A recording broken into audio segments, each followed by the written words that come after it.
আমার ফ্লাইট ছিল সকাল 9টা 20-এ। তো এখন কালকে তো একটা দুর্ঘটনা হয়েছে, ওই কারণে এখন 2টার সময় ফ্লাইট আর কি, দুপুর 2টায় ফ্লাইট। জি, আমি গতকালকে ফ্লাইট ছিল, তো আপনার ফ্লাইট এটা ডিলে হয়েছে, ক্যান্সেল হয়েছে, তো এটা আজকে দিচ্ছে আর কি।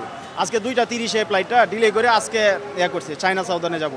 ভোগান্তি, অনেক ভোগান্তি হয়েছে, যার কারণে আমরা তো 10টা 15 ফ্লাইট, আমরা টাকা পয়সা কিছুই আনি নাই, যা ছিল আমরা রাখি চলে এসেছি, যেহেতু আমরা বাইরে চলে যাবো, আমাদের বাংলাদেশি টাকার দরকার নাই। তো ওই সুবাদে আমরা এখানে হোটেলে থাকা খাওয়া নিয়ে আমরা অনেক পেরেশানির মধ্যে ছিলাম। খুবই বিড়ম্বনার, আমরা গতকালকে রাতে থেকে বেশ কয়েকবার আমাদের শিডিউল দিছে, টাইম দিছে, বাট তারপর রাতের ফ্লাইট ক্যান্সেল হয়েছে। এখন আবার দুপুরে দিছে, দুপুরে আমরা ঠিকমতো যেতে পারবো কিনা এটা একটা অনিশ্চয়তার বিষয়। আমার এখন কোরিয়াতে আমি পৌঁছে যাইতাম, আমি চায়না ট্রানজিট ছিল, বাট আমি যেতে পারতেছি না। এই যে ভোগান্তি, এটা আমাদের জন্য খুবই কষ্টকর এবং খুব বেদনাদায়ক। আমরা মানে একটা সুষ্ঠু সুন্দর দেশে আমরা কবে একটা উন্নত কান্ট্রিতে পরিণত হব আমরা। 16 ঘন্টা লেট মানে অনেক। আমাদের এখানে কাজের একটা রিশিডিউল আছে, যাবো তারপর কাজে যোগদান করব।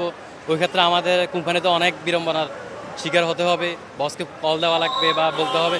সবার কোম্পানিতে সমান না, কোরিয়াতে হচ্ছে 1 মিনিট 1 ঘন্টা অনেক মূল্যবান। এখন এটার জন্য একটু টেনশন আছে আর কি সবাই।